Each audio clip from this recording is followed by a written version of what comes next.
We as human beings are truly unique. I myself am a human being, and I bear testimony to the fact that from conception as an embryo to the transition through the teenage years and to the adulthood, that there's so many other factors that form and help shape who we have become.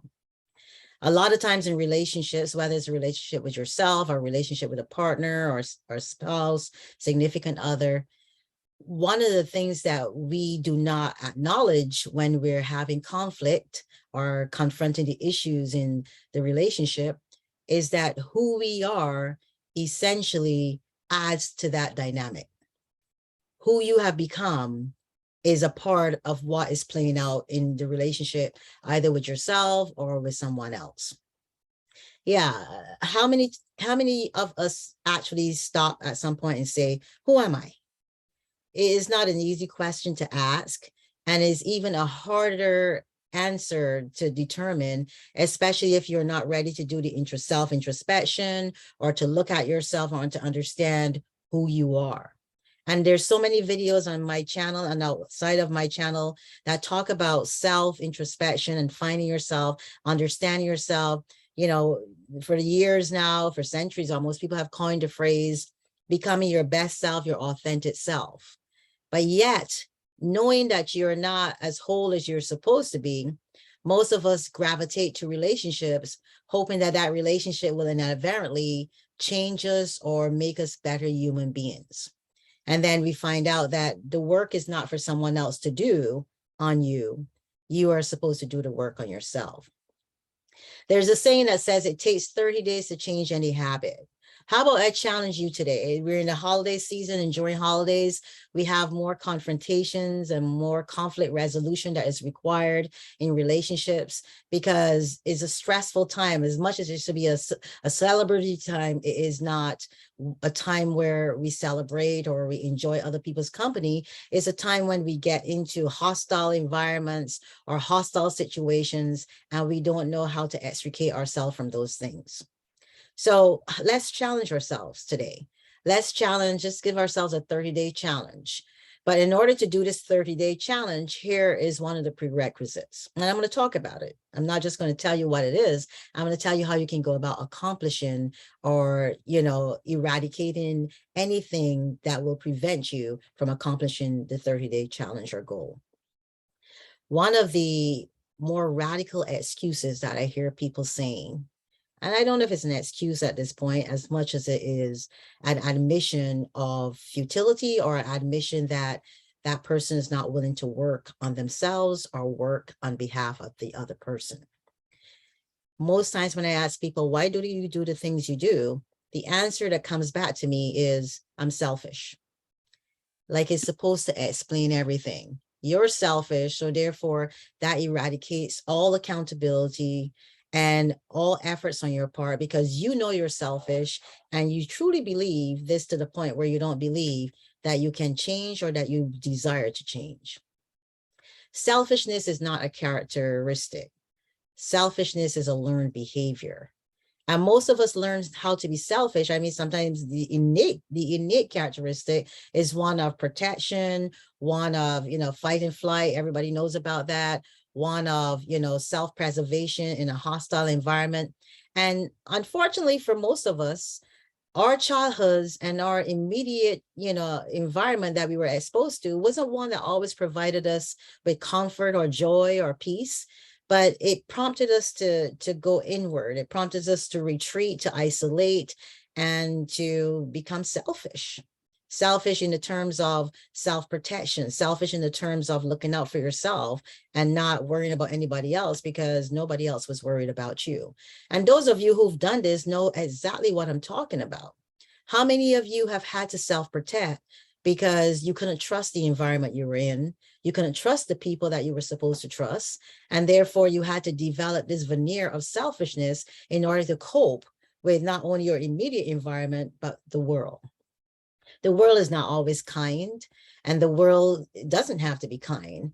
We need to learn how to be kind to ourselves. That's the goal of self-preservation, is learning what we need to accomplish or what we need in order to assimilate from this world those things that will help us become better human beings. But when you say you're selfish, I want you to realize that there's such a thing as selfish behavior. You have people who are not selfish, but yet they can participate in selfish behavior. That's different from being totally selfish. The person who acknowledges that they're selfish is somebody who believes truly that they do not and cannot care for another human being, or that they do not want to put themselves out to the point where another person or human being takes precedence over themselves. That's different from saying that someone who has selfish behavior, in that moment, that person is behaving selfishly because they're self-protecting again, or they feel the need to protect themselves in that moment. But there is selfish behavior, and there is a selfishness that comes from environment. And then there's a selfishness which comes from laziness. I said it. There's selfishness that is derived from sheer laziness.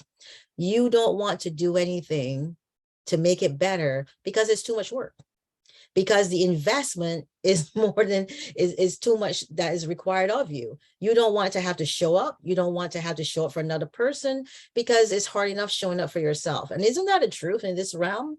In this realm, sometimes it gets so difficult to just show up for yourself that it's almost next to impossible showing up for somebody else. And if you acknowledge that truth to yourself, that's the beginning of the other element that we're going to talk about that's needed for this 30-day challenge.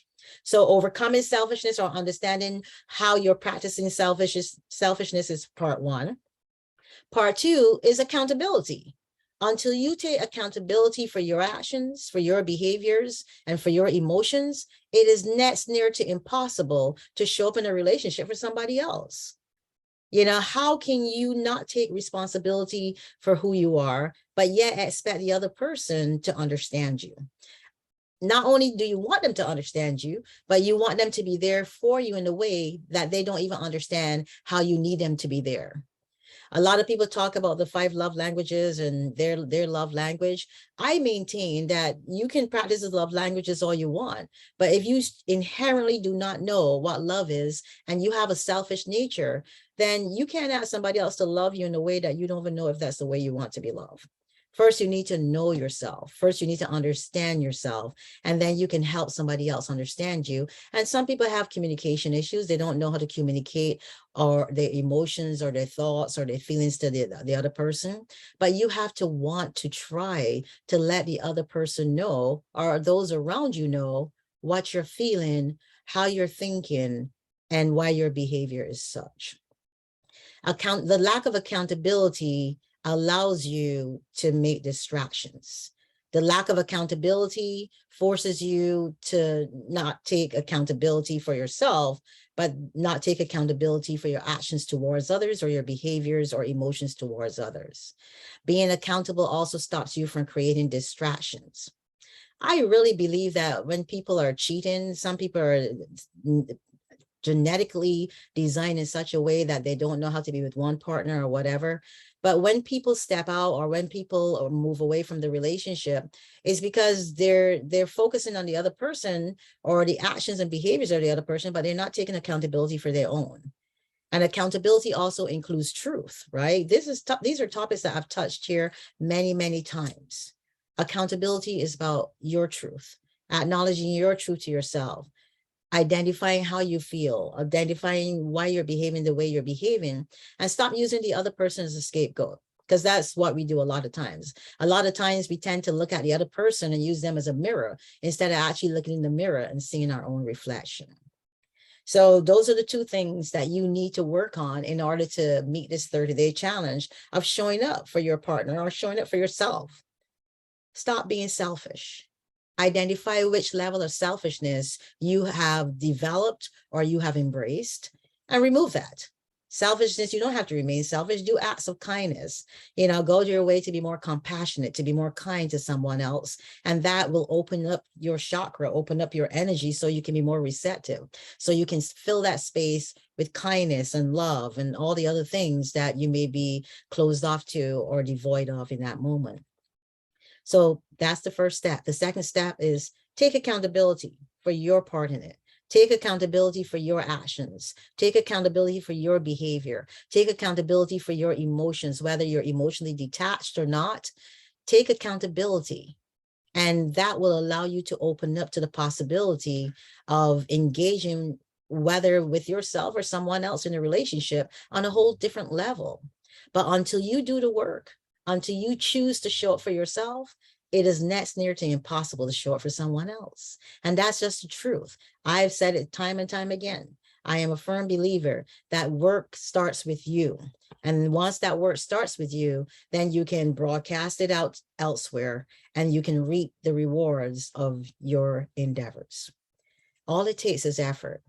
All it takes is a lack of, an inability to, or not the inability, but all it takes is you really trying harder than you are.